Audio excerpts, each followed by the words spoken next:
Assalamualaikum warahmatullahi wabarakatuh. First thing, let me introduce myself. My name is A.FirmansyaNIM. I'm from 2021 C class of English Department, Milawarman University. Today, I would like to make a video about teaching learning process. Without any further ado, let's start it now.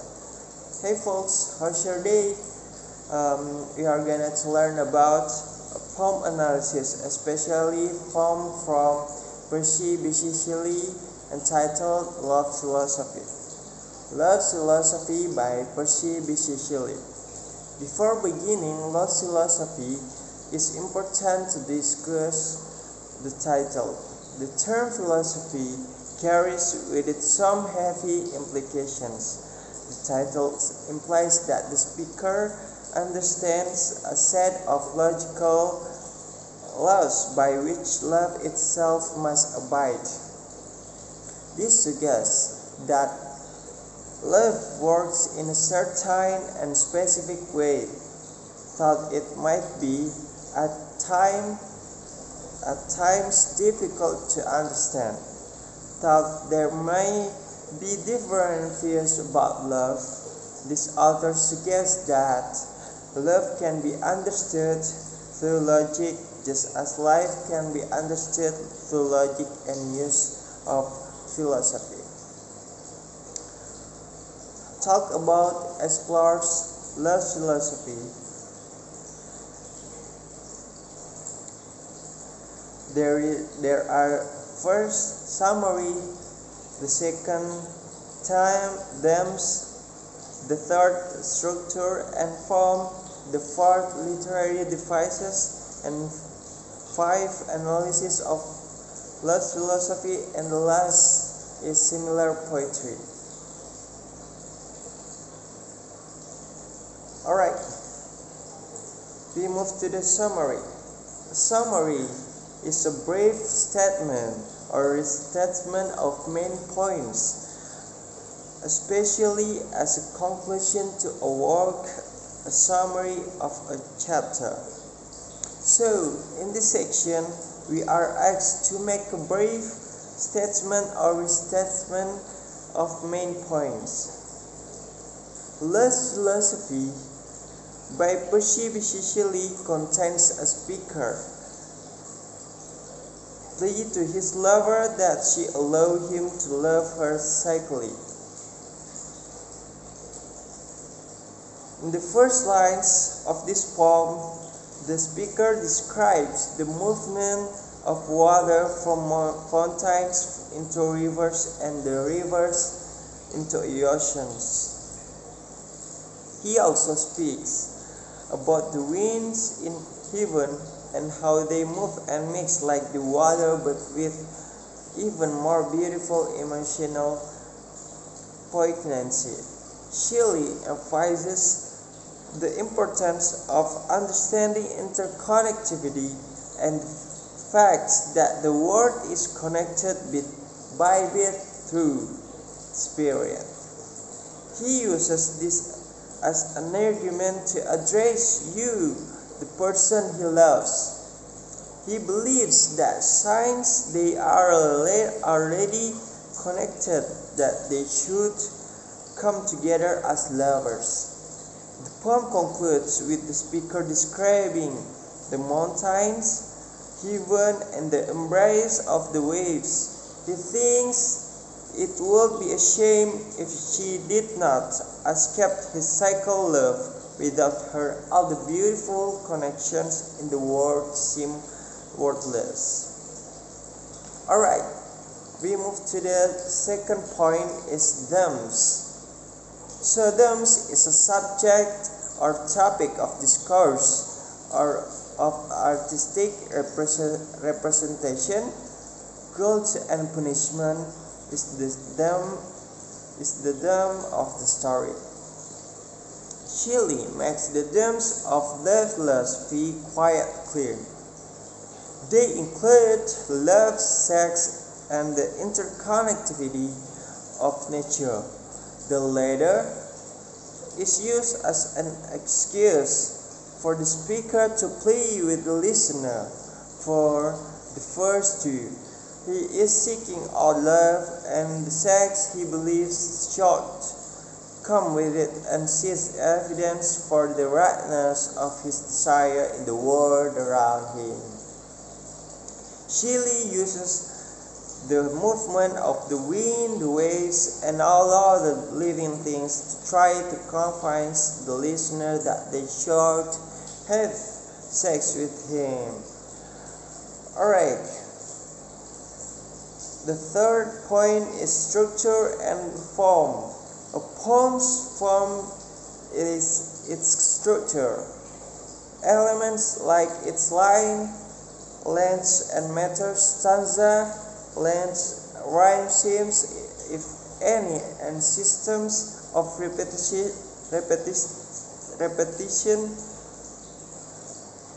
Poem's form refers to its structure. Elements like its line, length, and meter, stanza, length, rhyme schemes, if any, and systems of repetition. Alright, I will spelling the structure consist. Structure are the nuts and bolts. Consist of rhyme scheme, for example AB, and rhyming couples, quatrains, sextets or octaves, and stop lines, enjambment, caesura, rhythm, number of syllables per line, pre-verse, half rhythm, and punctuation. While the form consists of line length, number of lines, number of stanzas, length of stanza, shape, pre-verse, half rhythm, and shape, ecology, sonnet, ballad, lyric, and ode or narrative. Love Philosophy by Percy Bysshe Shelley is a two-stanza poem that follows a simple rhyme scheme of ABCD. This pattern remains consistent, made up only perfect or full rhymes. The matter is slightly more complicated. Most of the lines are written in truncate tetrameter, but it does not maintain its structure throughout the entire poem. For example, the opening line of the poem has an extra unstressed syllable at the beginning. This can be constructed against the following line, which is in perfect truncate tetrameter. Alright folks, the next point is literary devices. A literary device is a tool used by writers to hint at larger depths, ideas, and meaning in a story or piece of writing. There are many styles of literary devices, each serving a different purpose. Some operate at the sentence level, while others serve the piece of writing as a whole. Shelley makes use of several literary devices in Love Philosophy. These include but are not limited to examples of a conceit, alliteration, and enjambment. The first conceit was popularized by the poet John Donne in works like The Flea. It describes an original and striking metaphor that indicates as if that the flea is seeking to convince the listener of something. Shelley compares sex to the way that all natural elements interact with one another in an attempt to seduce the listener of the poem. Alliteration is a common formal element that can be seen in most poetic writing. For example, meet and mingle. You can see over here there is a word mingle. in stanza 1 as well as high given in stanza 2. High given is over here on stanza 2. In stanza 2, enjambment is another structural device that can be seen in the transition between lines. For example, between lines 1 and 2 of the first stanza, as well as lines 3 and 4 of the second stanza. Alright, the next point is analysis of last beat. Poetry analysis is examining the independent elements of a poem to understand the literary work in its entirety.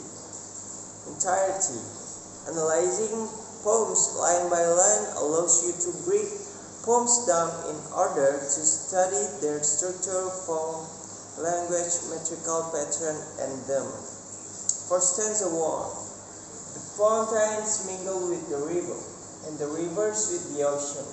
The winds of heaven mix forever with sweet emotion. Nothing in the world is single. All things by Allah divide, in one spirit meet mingle. What not, I will fight. The speaker begins his explanation of the philosophy of love by describing different parts of nature. He talks about fountains and the way they mingle with the river. He then mentions the rivers and how they meet with the ocean. This all symbolize people and imply that people are meant to mingle with one another. The speaker then says that the winds of heaven mix forever with the sweet emotion. The third lines of stanza 1 and the fourth lines.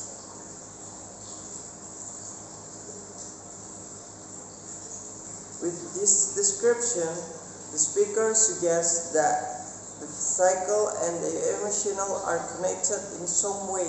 He calls it a divine law that all things will be in one spirit and eventually would meet and mingle.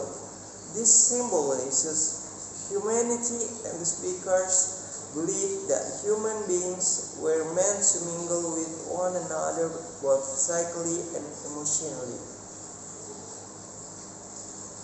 The use of phrase in one spirit implies the idea that human beings are meant to connect with one another spiritually as well. With the last line of this stanza of love's beat, the speaker asks his hearer, "Why not I with thine?" You can see over here. Why not I with thine? This question reveals that the speaker's desire for love is not yet satisfied. The question implies his belief that it will only be natural for he and his lover to unite body, soul, and mind. He believes that it will be every bit as natural as the river mingling with the sea, for he and the one he loves to be one.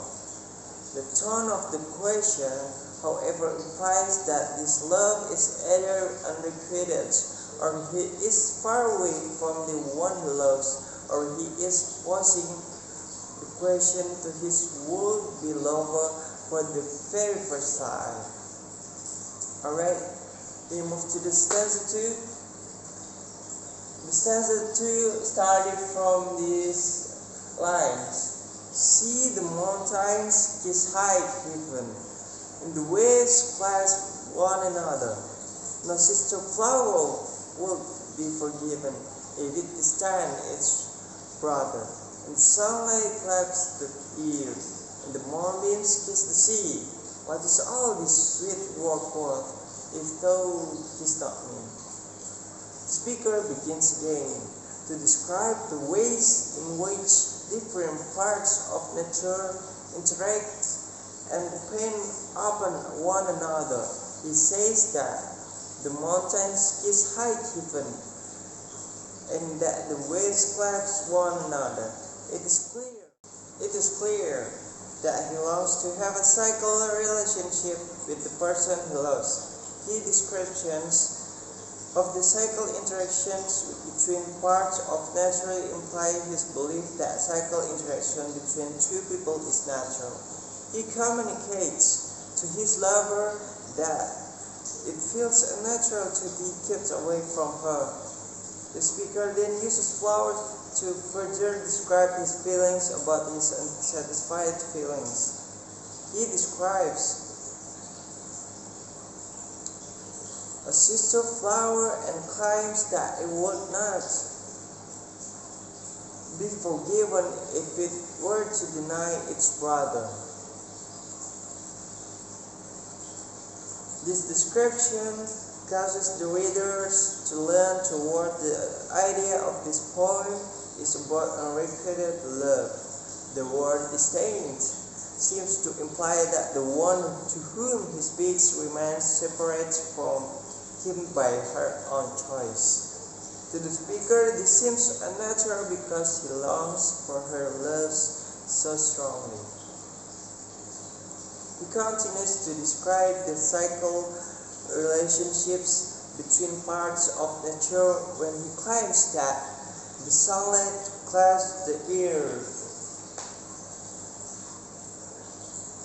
The sunlight clasps the earth. This imagery allows the reader to understand the depth of the speaker's feelings. He feels as though to clasp the one he loves in his arms will be as natural as it is for the rays of the sun to graze the earth. He describes the way the moonbeams kiss the sea, and the moonbeams kiss the sea. The second paragraphs in the last stanza. Further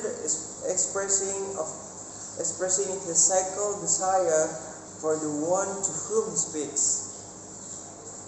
The continuous personification of nature and the words used to describe the relationships therein give insight into the intensity of the speaker's feelings.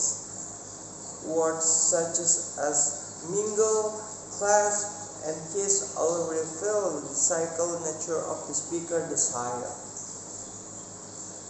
However, phrases such as sweet emotion and in one spirit imply that his desire are deeper than cycle.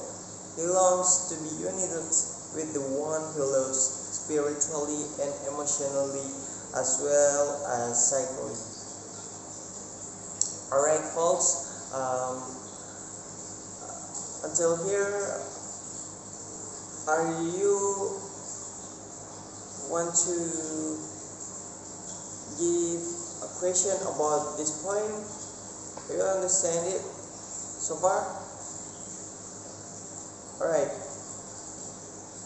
We next.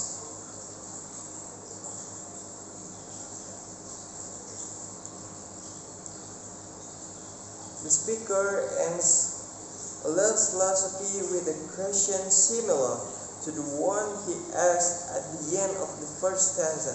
He asks, "What is all this world, if thou didst not me?" This is heavy question. He reveals his feelings that nothing he has observed in life or nature holds any value to him if he is not to be united with the person he loves. This final line intensifies the tone of the rage of the poem because it implies not only the speaker's intense desire for the one he loves, but also his lack of interest in living life apart from her. This allows the reader to understand the depths of his love. It is interesting however, that the speaker has already implied that the one he loves feels disdain for him. These final lines intensifies the tone of the race of the poem because it implies not only the speaker's intense desire for the one he loves, but also his lack of interest in living life apart from her. This allows the reader to understand the depths of his love. It is interesting, however, that the speaker has already implied that the one he loves feels disdain for him. Thus, it is ironic that he can claim that love between the two of them would be as natural as the meeting of the river and the ocean, when it is clear that the one who loves does not share his feelings. To her, it might feel very unnatural to be united with him, whether psychically, spiritually, or emotionally. The speaker does not seem to offer much insight into the feelings or thoughts of the one he loves, other than the subtle implication that she feels disdain for him. Thus, the reader can gather that although he feels strongly for her, he does not understand her feelings nor take them into consideration when he claims that it is unnatural for them to be apart, but natural for them to be together. This gives the readers the idea that although his love is intense, it is quite possibly immature. He might feel a deep longing for this woman, but he has not been able to identify with her feelings and honor her feelings. If he had, he may have been able to let go of her. As it is, the poem reveals an inability to let go of her and persistence in obtaining her despite her feelings toward him. All of these factors can lead the reader to believe that Lost Philosophy is written about the classic feeling of unrequited love. Alright, folks, that's all for analysis love. I hope you will reading the analysis again for understanding it, and then for knowing more about the other feelings, what she said, what her feelings, or what the meaning of the every words of her poet. And the last point is similar poetry. There are countless creative love poems that have been written throughout the age, many of which use clever conceits such as seen in this piece. Some of the best belong to John Donne. These include The Flea and A Valediction Forbidding Morning. Some other poems that are slightly different but still relatable to Lost Philosophy are Love Language by Ella Wheeler Wilcox and Love by Evan Boland. Alright folks, this session is an assessment. I will give you an assessment. The assessment is you looking for one poem and you determine the structure and form, literacy devices, and analysis for the poem that you will will be taken. And then I'm not saying that you couldn't take the same poem entitled Lost Philosophy that I had told you before, but it is more exciting, it is most interesting if you search or take another poem but the same author. Yeah, the author is Percy Bysshe Shelley, but you taken another one another one poem that he writes, and then